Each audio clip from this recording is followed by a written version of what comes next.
Hemos estado hablando de las manifestaciones del Espíritu Santo y yo creo que quedó claro que las manifestaciones del Espíritu Santo son carismatas, lo cual, como hemos visto, quiere decir carisma, la manifestación de la gracia de Dios, carismata. La palabra mata quiere decir que trae o produce un efecto, un cambio en la gente o en el ambiente. Otra forma de decirlo, y es importante que toméis nota de esto, es la palabra, carisma, es un sinónimo de amor, ¿ok? Vimos el primer domingo que la motivación detrás de Jesús, por qué Jesús se movía en los carismatas de Dios, en las manifestaciones de la gracia de Dios, es por compasión. Y veía a la gente, la multitudes, y sentía compasión y los sanaba. O sentía compasión y hacía un milagro de dividir el pan y alimentarlos a todos. Otra palabra para carisma, otra palabra para compasión es la palabra amor. O sea que, resumiendo un poco la definición, y el momento que tú captes esto, creo yo que lo único que va a impedir que te muevas en las carismatas del Espíritu y que te dejes usar por el Espíritu Santo para bendecir a la gente y para ministrar, es el que no quieras o que tengas miedo. Okay, eso ya tienes que tratarlo con Dios y vencerlo, porque Dios no te ha dado el espíritu de temor, sino de valor, dominio propio. Pero otra forma de hablar, otro sinónimo de carisma y de ¿qué palabra usaba antes? De compasión, es el amor de Dios. O sea que lo que la iglesia llama, lo que muchos llaman los dones del Espíritu Santo, okay, para que lo entendáis bien y no tengáis problemas, son la manifestación del amor de Dios. ¿Está claro?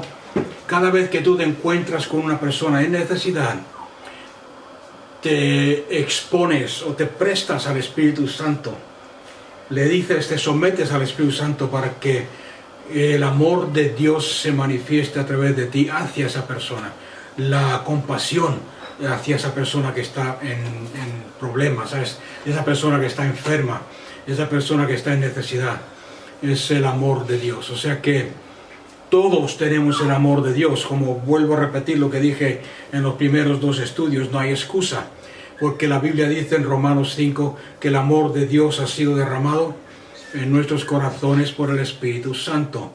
La palabra de Dios dice que Cristo Jesús en su plenitud habita en nosotros a través de su Espíritu Santo. Tenemos la plenitud de Dios en nosotros. ¿Cuál es la característica principal sobre cualquier otra, más importante? Es el amor. De tal manera amó Dios al mundo que envió a su Hijo unigénito a morir por nosotros, no tomando en cuenta el pecado de la humanidad. O sea que vemos que Dios no tiene ningún problema con amar al hombre, al ser humano. No tiene ningún problema con amar aún al pecador, aún al que nosotros en nuestra capacidad carnal consideramos que no se merece el amor de Dios. Dios no tiene ese problema. O sea que el único problema en manifestar el poder del Espíritu Santo, las manifestaciones del Espíritu Santo, está en nosotros, no en Dios. El someterse, el decir, Espíritu Santo glorifica a Cristo, Espíritu Santo ama a esta persona. ¿Cómo puedo amar a esta persona? Con el amor de Cristo Jesús, y dejar que ese amor fluya. Y es precisamente eso. Habiendo dicho eso, quiero continuar un poco. ¿Por qué? Porque la razón del por qué Cristo Jesús vino en carne, la razón por la cual Dios, lo voy a decir de esta forma, porque si digo Cristo Jesús, nos gusta compartimentar. Dios es el Padre, Jesús el Hijo. Muchos tienen esa mentalidad, aunque no lo digan. Jesús es el que nos amó y murió por nosotros. Dios, el Padre, es el que está esperando el castigar a la humanidad sin embargo, cuando aceptó el sacrificio de Cristo nos perdonó. No, Dios se hizo carne. La Biblia dice bien claro que el Dios estaba en Cristo reconciliando a sí mismo al hombre, y de tal manera amó Dios al mundo que envió a su Hijo a morir por nosotros, siendo aún pecadores. Nos amó de tal forma que mandó a su Hijo a morir por nosotros, y es la razón por la cual Dios tuvo que hacerse carne. Dios es espíritu. El espíritu, normalmente los espíritus son invisibles, ¿ok? No se ven. Invisible quiere decir que no se ven. En nuestro mundo tangible, en nuestro mundo físico, estamos acostumbrados a movernos por lo que vemos, tocamos, olemos y sentimos, ¿no? Con los 5 sentidos, con lo que palpamos. Y aunque Dios se puede sentir, y hay veces que se deja manifestar a través de su presencia tangible, yo siempre he enseñado eso y lo he creído, porque muchas veces se habla de un Dios que no es accesible, que no se deja ver, que no se deja tocar, que no se deja sentir. Y cuando alguien habla de que he sentido su presencia, te tratan como si fueses un bicho raro o como si estuviese hablando herejías. Yo siempre he creído que Dios es un Dios tangible, un Dios accesible, un Dios que siempre ha querido conectar con el hombre, manifestarse al hombre. Precisamente anoche, antes de acostarme, estaba escuchando un testimonio de una señora, una practicante de yoga, maestra de yoga y maestra de Reiki. ¿Okay? No sé si sabéis lo que es Reiki. Es una práctica de... Para no meternos en complicarla, para no complicarnos mucho, la definición básica es aquellos que creen en la sanidad por el poder de la mente mentales, aunque tiene mucho más satánico envuelto. Maestra de Reiki, y de repente, dice ella, estaba yo meditando, en su testimonio que lo escuché anoche, estaba yo meditando como hacen ellos, y de repente vi que había una figura que estaba aquí a mi lado, y miré, y sin conocerlo, porque yo no lo conocía, lo había negado toda la vida, me di cuenta que era Jesús. Y el Señor me estuvo todo el día hablándome. Me dijo, lo que estás practicando no es bueno, lo que estás practicando no es de mí, está destruyendo tu vida, está tal, se me presentó.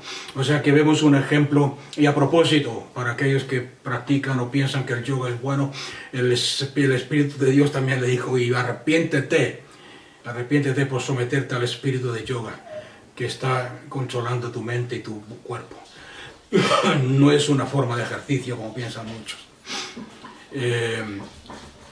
Ok, ¿por qué digo esto? ¿Por qué comparto este testimonio? Porque Dios se manifiesta, pero en el mundo es un espíritu, Dios es un espíritu invisible, y para manifestarse en este mundo tangible en el cual vivimos, la palabra de Dios nos dice que tuvo que hacerse carne. Pudo haber venido como Dios, como lo hacía con Adán y Eva. Pudo haber venido en espíritu, como lo ha hecho en otras ocasiones con otras personas. Pero son la forma de acceder al hombre, de alcanzar al hombre, de redimir al hombre, tuvo que hacerse como uno de nosotros. Es por eso que Cristo Jesús, es por eso que Satanás y el espíritu del anticristo quiere de todas formas posibles hacer que la gente niegue o no entienda o no crea en que Jesús, la encarnación de Cristo Jesús. Okay, de hecho, la palabra de Dios, Pablo dice a los creyentes cómo probar los espíritus. Cualquier espíritu que niegue que Jesús ha venido en carne no es de Dios, porque lo primero que va a hacer el espíritu del anticristo o Satanás es hacerte dudar de que Cristo Jesús ha nacido en carne. Hay algunas religiones por ahí que lo niegan y lo enseñan directamente. De que era la más popular es la enseñanza de que Cristo Jesús, Cristo es Dios, es la parte divina, es la parte Dios invisible, y Jesús era un hombre, y que Cristo escogió a este hombre Jesús para tomar posesión de su cuerpo. y que hizo milagros, se movió en la tierra a través de este hombre Jesús. Y cuando Jesús fue crucificado, Cristo, el divino, como no puede morir, se fue al cielo y dejó al hombre ahí colgado en la cruz. Eso, aunque no lo hayáis escuchado antes, es muy común, muy popular esa enseñanza. O sea que la palabra Cristo, como sabéis, es la palabra unción. Cristo quiere decir el ungido y su unción. Es la interpretación griega del hebreo. El hebreo se dice Mesías, pero es la misma cosa. Mesías, el ungido y su unción. Los judíos están esperando un Mesías. No aceptaban que Dios se hiciese carne en Cristo Jesús, el Mesías. Cuando Él dijo, yo soy el Mesías, yo soy el Hijo de Dios, ¿qué hicieron? Crucificarlo, perseguirlo. O sea que la unción es uno de los principios para moverse en las manifestaciones del Espíritu Santo, en el poder de Dios, es el creer en la encarnación de Cristo Jesús. Porque es la forma que Dios ha escogido para manifestarse a este mundo. No sé si me estáis entendiendo, ¿no? Dios se hizo carne y se manifestó en Cristo Jesús. Cristo Jesús murió en la cruz del Calvario, nos reconcilió con el Padre, con Dios, Dios reconciliándonos a nosotros mismos. Ahora Cristo Jesús se fue al cielo. Le dijo, os conviene que yo me vaya, porque si no me voy, no os enviaré el Espíritu Santo. ¿Quién es el Espíritu Santo? El otro como yo, dice en el griego, dice literalmente la palabra alos, que quiere decir otro exactamente igual que yo, pero no yo. O sea que es otro exactamente igual que Él. Dios, soberano, todopoderoso, todo lo demás que es, y todas las características que es Dios. El amor que hemos mencionado al principio. Y Él nos llenará y recibiréis poder. ¿Para qué? Y aquí está el secreto a la unción, lo que muchos llaman unción, y el secreto o el principio, como queréis llamarlo, para moverse sin problemas en la manifestación del Espíritu Santo. Y es el reconocer que Cristo Jesús era la revelación de Dios el Padre. Dios se hizo carne y se reveló al mundo. El que me ha visto a mí ha visto al Padre, dijo Jesús. Cristo Jesús ahora se fue y le dijo a sus discípulos y a los fariseos, dentro de poco ya no me veréis más, porque me voy al Padre, donde yo me voy vosotros no podéis ir aún. Ok, pero nos envió al Espíritu Santo. Ahora, aquí está la cosa. Cuando el Espíritu Santo viene a morar en ti y viene a morar en mí, Jesús le dijo a los discípulos, recibiréis poder para ser mis testigos y manifestar mi reino. Las obras que yo he hecho, vosotros las haréis y aún mayores. Hablando bíblicamente, hay un versículo que lo dice más claro aún, en 1 Juan, porque así como soy yo, sois vosotros en este mundo. Así como soy yo. ¿Qué quiere decir todas esas palabras? ¿Qué quiere decir todos estos versículos? Y hay muchos. Que tú y yo, el cuerpo de Cristo, tú y yo ahora somos la revelación, la manifestación del Dios invisible aquí en la tierra. ¿Me ha entendido alguien? ¿A alguien le ha dado ganas de apedrearme? Tú y yo somos ahora la manifestación de Cristo. ¿Es así o no? Os voy a citar algunos versículos. El que os recibe a vosotros, ¿me recibe? A mí. El que os escucha a vosotros, ¿me escucha? A mí. Cuando Jesús se le manifestó a Saulo en el camino a Damasco, que le dijo, Saulo, ¿por qué me persigues? ¿A quién estaba persiguiendo Saulo? ¿A Jesús o a la iglesia? A la iglesia. ¿Por qué Jesús dice, por qué me persigues a mí? El que me ha visto a mí, ha visto, el que os ha visto a vosotros, mejor dicho, ha visto a Cristo. Las obras que yo hago, las haréis vosotros también. Por eso permanecer en mí, escuchar. El Espíritu Santo os hará recordar todo lo que yo os he enseñado. Jesús dijo, yo solamente os hablo lo que he escuchado hablar a mi Padre. Solamente hago lo que he visto hacer a mi Padre. El Espíritu Santo recordará lo que yo os he enseñado y las cosas que habrán de venir y me glorificará. ¿Estáis viendo la comparación, la similitud en estas dos cosas? somos el reflejo, somos la manifestación. Dios puso a Adán y Eva en el jardín del Edén, como ya hemos estudiado muchas veces, y les dio autoridad y dominio sobre todo lo creado. Vamos a ver un versículo para que veáis esto. En el Salmo 115. Salmo 115. El versículo 16. Perdón. La Biblia mía dice, los cielos le pertenecen al Señor. Los cielos le pertenecen al Señor, pero a la humanidad o al ser humano le ha dado la tierra. Los cielos le pertenecen al Señor, a Dios, pero a la humanidad Dios le ha dado la tierra. O sea que Dios creó a Adán y Eva, les dio la tierra y les dio dominio y autoridad para que extendiesen a través de todo el planeta la imagen y semejanza de Dios. Dios creó al hombre, acordarse que estamos hablando de él, el que me ha visto a mí ha visto al Padre, el que os reciba a vosotros me recibe a mí. Dios creó al hombre, y todo esto os va a tomar sentido en vuestro corazón, una vez que entendáis lo que estoy diciendo, a ver si me aclaro. Dios dijo, hagamos al hombre a nuestra imagen y semejanza. Dios hizo al hombre, cogió tierra y barro del suelo, del Edén, y formó al hombre. Y si tú hubieses estado ahí viendo, o hubieses estado ahí presente, y ves la figura que Dios hizo, y la figura, y Dios, hubieses dicho, es lo mismo, es una estatua, es una imagen de Dios, ¿me entendéis o no? Lo formó, y sopló en él, en sus narices, el espíritu de vida, y el hombre se convirtió en ser viviente, ¿Por qué? Porque Adán y Eva, la idea era que llenaran la tierra con su dominio y con su autoridad, la llenaran de la imagen de Dios. Eso Satanás lo destruyó. ¿Por qué? Porque no quiere que nadie conozca la gloria de Dios, no quiere que Dios sea exaltado, no quiere que la humanidad conozca el amor de Dios ni la gloria.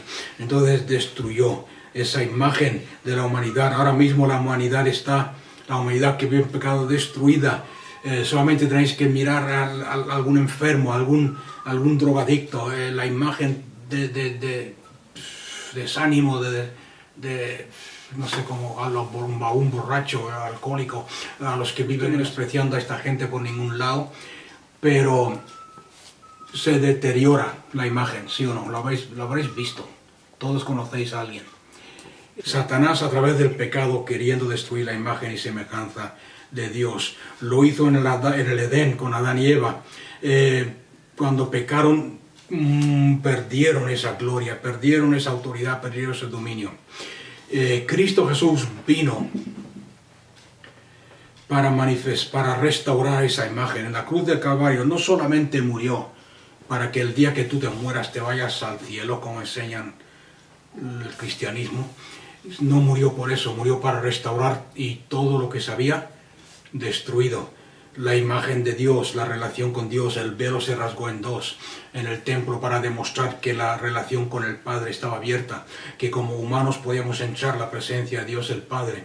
El final de los sacrificios, porque el único sacrificio válido es Cristo Jesús, el restaurar la imagen y semejanza de Dios, restaurar el dominio que habíamos perdido y restaurar la autoridad que teníamos como cuando Adán y Eva andaban en relación con Dios. Por ejemplo, o el propósito de Dios es que la gente vea, y aquí es lo que tenemos que tomar responsabilidad nosotros. Cuando la gente nos vea a nosotros, lo que Dios quiere es que vean a Cristo, es que vean a Dios. Los ángeles, hay mucha gente, hace algunos pocos años atrás se hizo muy popular los ángeles, que manda tu ángel, que manda esto, que dile a tu ángel tal. Los ángeles no son juguetes para hacer lo que nosotros queramos, los ángeles solamente responden. Según la Biblia, los ángeles solamente responden cuando hablamos la palabra de Dios de acuerdo, o sea, en otras palabras, cuando hablamos de acuerdo a lo que dice Dios, en otras palabras, lo que dice la palabra. Los ángeles solamente responden a la palabra de Dios, solamente responden a los actos de Dios. O sea que cuando tú y yo estamos hablando y confesando y declarando la palabra de Dios y actuando como Dios actuaría, es cuando los ángeles se activan en nuestra vida y salen a nuestra defensa, protección, hacer milagros, a un montón de cosas, ¿ok? Los demonios, que son espíritus creados, igual que los ángeles, funcionan de la misma forma. O sea que cuando tú hablas y te pones de acuerdo con la forma de actuar de un demonio, ¿qué va a pasar? Por lo mismo que los ángeles van a actuar en tu vida, se van a tomar posesión, van a expresarse a través de ti, etc. O sea que es el mismo principio, ¿no? Los principios espirituales no cambian. Pero Dios en su sabiduría multiforme, ¿ok? Muchos se preguntan por qué lo hizo. Dios en su sabiduría le dio dominio al hombre, y lo podéis ver en Hebreos 2. Hebreos 2, 5. Y todo lo que estamos viendo ahora tiene que ver con las manifestaciones del Espíritu. ¿Por qué deberíamos obrar en ellas? ¿Por qué funcionan o deberían funcionar? Hebreos 2, 5 al 8. Dios no puso bajo el dominio de los ángeles el mundo del que estamos hablando, como alguien ha atestiguado en algún lugar. Esto está citando aquí el Salmo 8. ¿Qué es el hombre para que en él pienses? Le dice el ángel, le pregunta el ángel a Dios. ¿Qué es el ser humano para que lo tomes en cuenta? Lo hiciste un poco menor que Elohim y lo coronaste de gloria y de honra, y todo lo has sometido bajo su dominio. O sea que si Dios puso bajo el hombre todas las cosas, entonces no hay nada que no le esté sujeto. ¿Lo habéis entendido? Eso está en Hebreos. ¿Y os dais cuenta que dice en el griego, dice Elohim? ¿Qué significa Elohim? Elohim es el nombre de Dios. Lo has hecho un poco menor que Dios. Los ángeles no pueden decir eso. Ahora, no quiero en ningún momento ir por ahí diciendo es que David predica que somos dioses pequeños. No lo he dicho, ni siquiera lo he pensado. Lo he pensado ahora porque alguien lo está pensando. Somos dioses pequeños, somos igual que Dios. No, Dios es Dios y siempre va a ser Dios. Y tú vas a ser un ser humano, mortal, creado por Dios. Pero Dios ha puesto su plenitud en ti cuando tú aceptaste a Cristo Jesús como el Señor de tu vida. Aceptaste el sacrificio de Cristo. Puso su espíritu en ti, puso su amor en ti, puso su naturaleza en ti, puso su mente en ti. Versículos como tenemos la mente de Cristo. Hemos sido hechos copartícipes de la naturaleza divina. El mismo espíritu que estaba en Cristo está en vosotros. Las obras que yo hago, vosotros las haréis también. Dios, ¿me entendéis o no? Entonces, ¿qué tenemos que hacer para que todo esto funcione en nuestras vidas? Para que Dios se manifieste. Es el dejar de culpar a Dios, ¿ok? Este es el segundo principio. Si yo, por ejemplo, tengo un coche de esos guapos, un Mustang, por ejemplo, Cobra, con un motor de 8 cilindros, de esos que vuelan, y te doy la llave a ti, y te digo, toma las llaves del Mustang. En otras palabras, el que tiene las llaves, ¿qué tiene? Dominio y autoridad. Ahora tú vas y te estrellas con el coche. ¿Quién es el que se ha estrellado? ¿Ha sido Dios que te ha estrellado? ¿Estaba Dios en control del coche o estabas tú en control del coche? ¿Quién me entiende? Ha sido tú. Dios te ha dado el dominio. Tú lo has cogido irresponsablemente o sin dominio propio, sin controlarte, y lo has estrellado. ¿Qué hacemos los creyentes? ¿Qué hace la gente del mundo? La gente del mundo, la gente que no conoce a Dios lo hace, pero yo creo que es por culpa de la iglesia, porque nosotros lo hemos dicho y lo decimos. Si Dios es tan bueno, ¿por qué permite las guerras? Si Dios es tan bueno y es todopoderoso, ¿por qué hay tanta hambre en el mundo? ¿Habéis escuchado esto? Si Dios es bueno, ¿por qué mi abuelo se murió de cáncer? Si Dios es bueno, ¿por qué hay tanta necesidad? Si Dios es bueno, ¿por qué permite estas guerras en el Medio Oriente y en Rusia, en Putin, con el Putin y con el otro? ¿Habéis escuchado eso? ¿A quién? Vuelvo a repetir, lo acabamos de ver. ¿A quién le ha dado Dios el dominio? ¿A quién le ha dado Dios las llaves del planeta? A nosotros. El cielo le pertenece a Dios y la tierra se la ha dado a los humanos. Nosotros tenemos la llave del planeta. A nosotros nos ha dado el dominio, la autoridad. Entonces, si nosotros en nuestra irresponsabilidad codiciamos lo que no tenemos, el apóstol Pablo dice, ¿por qué vienen las guerras? Porque queréis lo que no tenéis. Porque queréis lo que es del prójimo. Porque si el prójimo...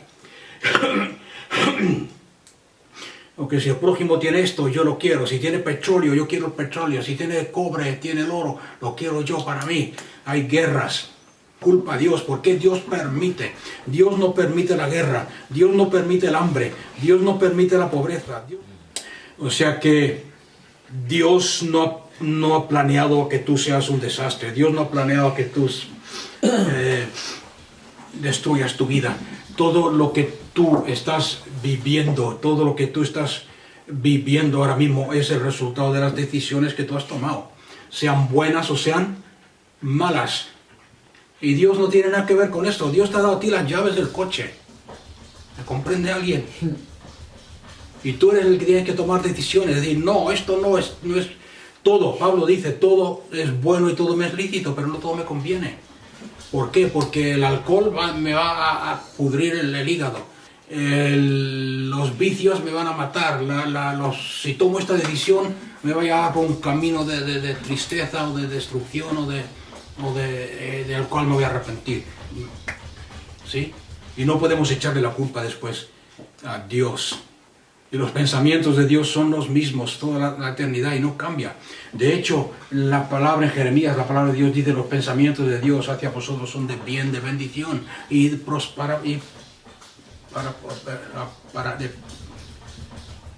prosperaros en este mundo. Entonces todo depende de cómo veamos a Dios. Uno de los problemas que tenemos con movernos en la manifestación del Espíritu Santo es precisamente cómo vemos a Dios. Si nos han enseñado toda la vida, o vemos a Dios como un Dios que a lo mejor quiere bendecirte, a lo mejor no. A lo mejor usted sana, a lo mejor no, porque tiene que enseñarte algo. A lo mejor quiere, hoy es el momento, o a lo mejor hoy no es. Quizás no sea la voluntad. ¿Cómo te vas a mover por fe teniendo esa mentalidad? ¿Alguien la ha pensado alguna vez?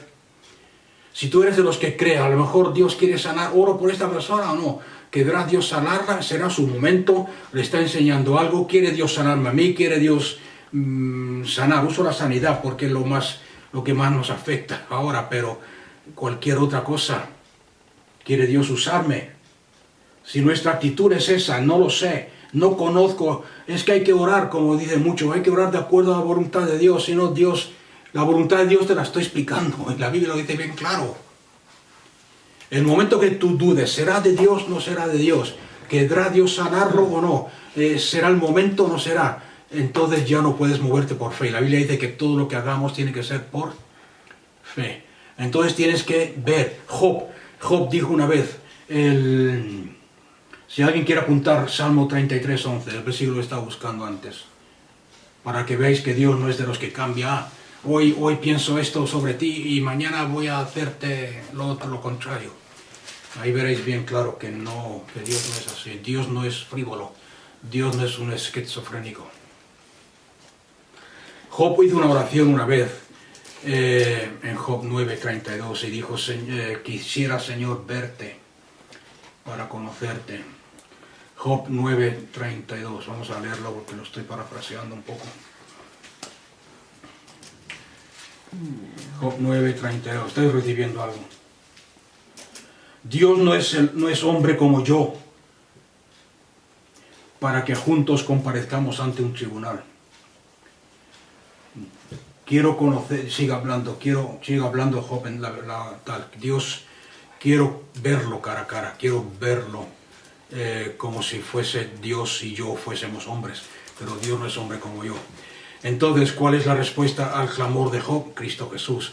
Cristo Jesús se hizo carne y hizo visible lo que era invisible, Dios el Padre, Dios lo que era un misterio. O sea que la Biblia nos dice que Jesús es la perfecta imagen del Dios invisible. El que quiera conocer a Dios, que me vea a mí. ¿Cómo dices tú? Le dijo a Felipe, ¿cómo dices? Muéstrame al Padre. El que me ha visto a mí ha visto el Padre. Las obras que yo hago las hace el Padre. Cuando yo sano a un enfermo es porque he visto a mi Padre hacerlo. Cuando yo alimento a las multitudes es porque he visto a mi Padre hacerlo. Es su corazón. Cuando yo resucito un muerto es porque veo a mi Padre hacerlo.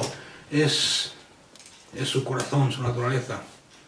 Entonces nadie puede decir la voluntad de Dios no es sanar, la voluntad de Dios no es bendecir, la voluntad de Dios no es esto, no es lo otro, no es que seas salvo. Dios desea, dice la Biblia, Dios tarda su venida porque no quiere que nadie perezca, sino que todos sean salvos. Y entonces según como tú veas a Dios, vas a reflejar a ese Dios. Si tú has ido a una iglesia, por ejemplo, donde te han enseñado que las mujeres no se pueden cortar el pelo, la mujer no puede llevar pendientes porque es pecado, la mujer no puede pintarse, la mujer no puede llevar pantalón, la mujer... Que Dios, si te pones pantalón o te pones pendientes o te pones un poco de color en la cara, Dios se va a enfadar. ¿Qué Dios estás manifestando? Y cuando esa persona tenga un problema y quiera acercarse a Dios, ¿va a atreverse a acercarse a Dios? ¿O va a hacer como hacíamos nosotros antes de conocer al Dios verdadero? Va a empezar, ¿me escuchará Dios o no me escuchará? ¿Me habré portado bien? ¿Habrá algo en mi vida que va a impedir que Dios obre? ¿Alguien se identifica con eso? Yo sí. Yo me crié en eso. Yo cuando era joven, invitaban a un profeta. ¿Sabes lo que hace un profeta, no? Cuando invitaban a un profeta al culto, a la iglesia, lo anunciaban de una semana para otra. El próximo domingo viene el profeta tal y tal. Toda esa semana estaba en ayunos, arrepintiéndome, tratando bien a mi hermana mayor, ayudando a mi madre en la cocina, lavando los platos, no dejando la ropa tirada por el suelo, porque venía el profeta. No quería que Dios me llamase la atención en público. ¿Alguien entiende lo que estoy diciendo? Si somos sinceros, todo va a decir sí. Sin embargo, cuando tú tienes un encuentro con el Dios verdadero, el Dios que Cristo Jesús vino a revelar, te das cuenta que es todo lo contrario. Te das cuenta que Él te ama, te acepta. Si Él te perdonó, si Él murió por ti cuando eras un pecador, ¿cuánto más te va a amar? Y no estoy hablando aquí de permiso para pecar y vivir como tú quieras, no. Porque la misma naturaleza de Dios, no la ley, no la iglesia, no el hombre, no el pastor, pero la misma naturaleza de Cristo que mora en ti, te va a decir lo que es bueno, lo que es malo, lo que te conviene y lo que te va a destruir. Pero si la perspectiva que tenemos de Dios no es buena, vamos a ministrar de acuerdo a esa perspectiva. Me acuerdo una vez que estábamos en una reunión de jóvenes, yo pastoreaba una congregación grande de jóvenes y ese día había predicado sobre el bautismo del Espíritu Santo. Había predicado, había un pastor que había emigrado a España, había emigrado a Australia, estaba conmigo en la reunión, estaba viendo cómo se hacían las cosas, cómo trabajaba y tal. Entonces, después de enseñar sobre el bautismo del Espíritu Santo y de predicar, le dije a los jóvenes, aquellos que queréis, la Biblia dice pedir al Padre y Él os lo dará. Aquellos que queréis recibirlo, pero sabiendo que es para obedecerle, no es un juego, que pasar adelante, hacer una fila y vamos a orar. Entonces salieron bastantes, salieron a lo mejor unos 20. Entonces yo empecé por un lado y a este pastor, por respeto, porque normalmente se hace, aunque a veces no debería ni respetar ni hacerlo, le dije, usted empiece por allá y yo empiezo por acá. Empezamos a orar. Aquí yo estaba orando y las jóvenes recibían, empezó a hablar en lenguas uno, el otro, el segundo, el tercero, hablando en lenguas. Uno se caía bajo el poder de Dios, glorificando a Dios.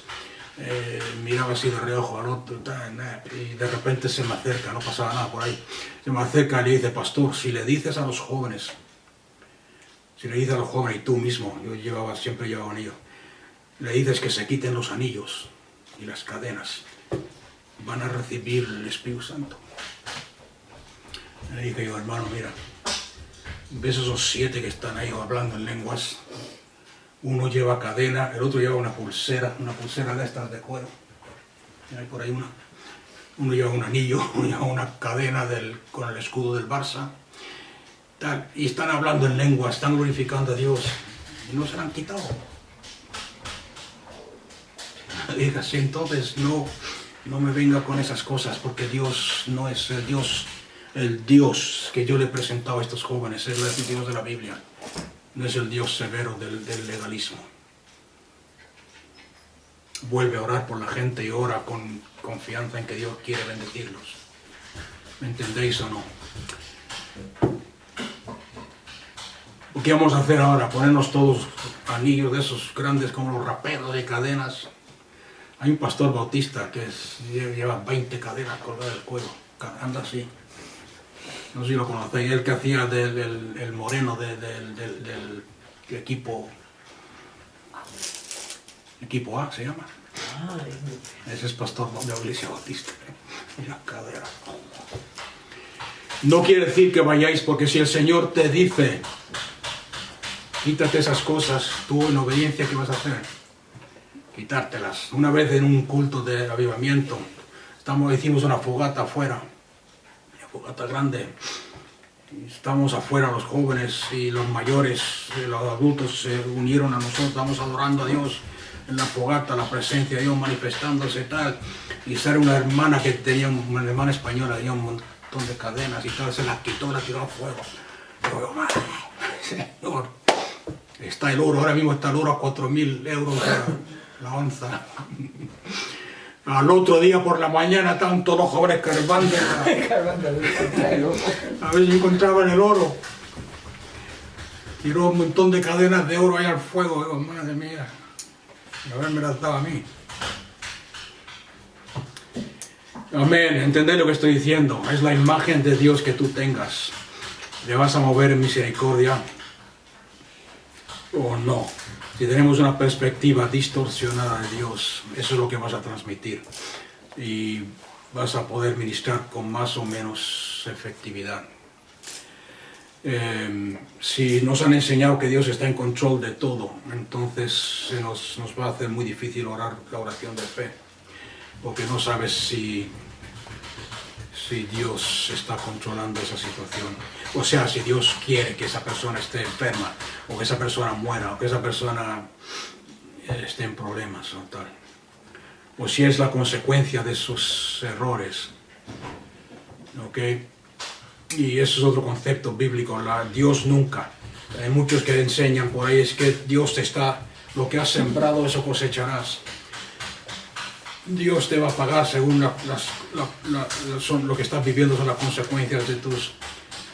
No. Si tú eres cristiano y has aceptado el sacrificio de Cristo Jesús, Dios el Padre te va a pagar según lo que Cristo Jesús se merece, no lo que tú te mereces. ¿Sí? ¿Me ha escuchado alguien? Entonces...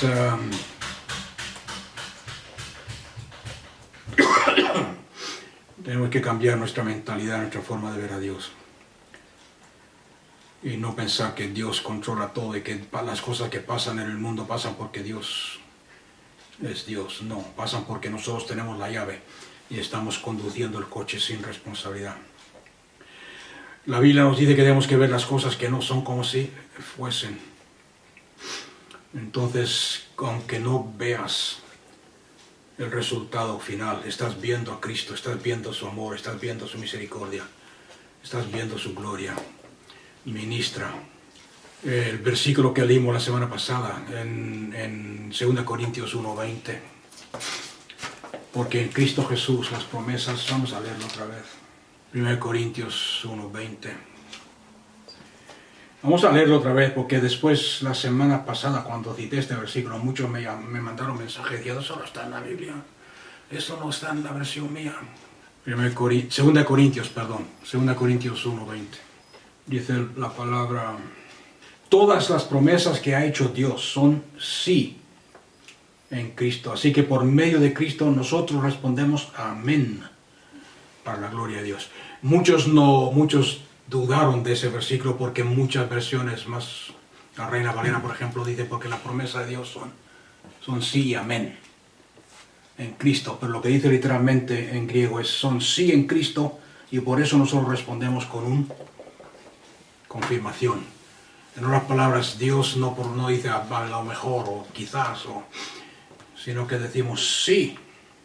Las promesas son sí y por eso nosotros respondemos a Dios amén, que quiere decir lo mismo, quiere decir sí, así sea, como tú lo has dicho, Señor. ¿Cuántas promesas son sí? Todas. Entonces, volviendo al tema, no todo lo que tú veas manifestado en este mundo es la voluntad de Dios. Y tenemos la autoridad y el dominio, tenemos las llaves para cambiar. El momento que tú entiendas esto, vas a ver que tu oración va a cambiar, vas a ser más agresivo, vas a intentar cambiar la guerra espiritual. La guerra espiritual, lo que sí hay es que nosotros tenemos autoridad y dominio para establecer el reino de Dios. Va a cambiar. ¿Por qué? Porque vas a ver a Dios de otra forma.